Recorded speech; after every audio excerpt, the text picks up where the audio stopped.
Hello, I'm Dr. Jason Lowry, and I wanted to talk today about reverse total shoulder replacement.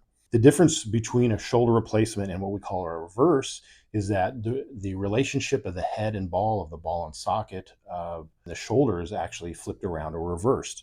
So traditionally, like this model here, this is what a reverse shoulder looks like.